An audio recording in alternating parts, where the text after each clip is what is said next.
Halo teman-teman, pernahkah kalian melewati jalan yang sangat gelap, di mana tidak ada lampu jalan? Nah, pasti kalian segera menyalakan senter di handphone kalian atau lampu kendaraan kalian. Begitu nyala pemandangan di sekitar kalian akan jadi terang dan jelas. Terang ini adalah cahaya. Yap, kali ini kita akan belajar mengenai gelombang cahaya, beserta sifat-sifatnya. Jadi, pada video kali ini kita membahas tentang gelombang cahaya ya Riko. Mari simak video penjelasan materinya. Nah, teman-teman, cahaya merupakan salah satu energi berbentuk gelombang elektromagnetik dengan panjang gelombang sekitar 380 sampai 750 nanometer. Gelombang cahaya ini tidak membutuhkan medium untuk merambat sehingga cahaya dapat merambat dalam ruang hampa udara. Itulah mengapa cahaya matahari dapat sampai ke bumi meskipun melewati ruang hampa udara di luar angkasa dengan kecepatan 300 juta meter per second. Gelombang elektromagnetik, cahaya memiliki sifat-sifat berikut. Pertama, cahaya dapat dipantulkan atau refleksi, dapat dibiaskan, refraksi, mengalami perpaduan atau interferensi, mengalami pelenturan, difraksi, dapat diuraikan, dispersi, dan mengalami pengutuban atau polarisasi. Kita mulai dari pemantulan cahaya atau refleksi. Pemantulan cahaya merupakan pembalikan arah cahaya karena mengenai sebuah permukaan.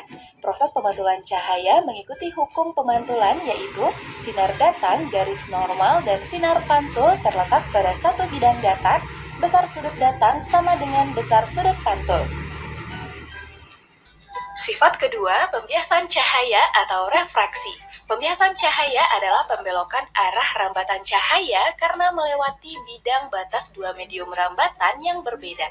Proses pembiasan cahaya mengikuti hukum pembiasan yang dinyatakan oleh Willebrord Snellius, seorang ahli fisika berkebangsaan Belanda. Snellius mengemukakan hukum pembiasan sebagai berikut: sinar datang garis normal dan sinar bias terletak pada satu bidang datar. Perbandingan antara sinus sudut datang dan sinus sudut bias adalah konstan. Hukum kedua Snellius tadi dapat kita tuliskan dalam persamaan berikut. Sin theta 1 per sin theta 2 sama dengan N2 per N1 sama dengan N21. N1 V1 sama dengan N2 V2. N1 lambda 1 sama dengan N2 lambda 2 dengan theta 1 sudut datang, theta 2 sudut bias, N1, N2 indeks bias medium, V1, V2 cepat rambat gelombang cahaya dalam meter per sekon, lambda 1, lambda 2 panjang gelombang cahaya dalam meter. Sifat cahaya berikutnya, interferensi. Interferensi cahaya adalah perpaduan antara dua gelombang cahaya yang koheren, memiliki frekuensi dan amplitudo yang sama, sedangkan beda fasenya tetap. Interferensi terdiri dari dua jenis. Pertama, interferensi maksimum atau konstruktif, yaitu interferensi yang saling menguatkan. Sifat-sifat interferensi ini adalah menghasilkan pola terang, terjadi jika gelombang sefase atau beda fasenya 0 derajat atau bilangan bulat kelipatan 360 derajat. Interferensi kedua, interferensi minimum atau destruktif, artinya interferensi ini saling melemahkan.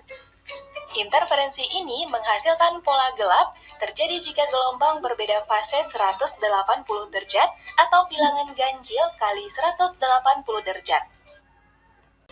Karakteristik cahaya berikutnya, difraksi. Difraksi cahaya adalah peristiwa pelenturan atau pembelokan arah rambat cahaya apabila melewati celah sempit atau gisi, sehingga gelombang cahaya tampak melebar pada tepi celah. Pada difraksi juga terjadi interferensi, sehingga terbentuk garis gelap dan terang pada layar. Selanjutnya kita akan membahas sifat cahaya kelima, yaitu dispersi.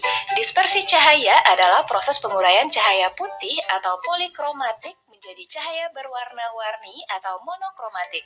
Dispersi terjadi ketika cahaya melewati medium dengan indeks bias berbeda. Pada gambar berikut bisa kita lihat bahwa cahaya putih yang melalui prisma diuraikan menjadi spektrum warna, yaitu warna merah, jingga, kuning, hijau, biru, nila, dan ungu. Hal ini menunjukkan bahwa sesungguhnya cahaya putih tersebut merupakan gabungan dari ketujuh warna tadi. Dan sifat cahaya yang terakhir adalah polarisasi. Polarisasi cahaya adalah peristiwa terserapnya sebagian arah getar gelombang cahaya. Cahaya dapat terpolarisasi karena peristiwa berikut: pemantulan, pembiasan dan pemantulan, pembiasan ganda atau bias kembar. Dan beginilah ilustrasi jalannya polarisasi cahaya. Oke teman-teman, demikianlah pembahasan kita tentang gelombang cahaya. Jangan lupa tonton terus video tentang gelombang cahaya. Jangan lupa tonton terus video-video terbaru di channel kita ya. Sampai jumpa di video berikutnya.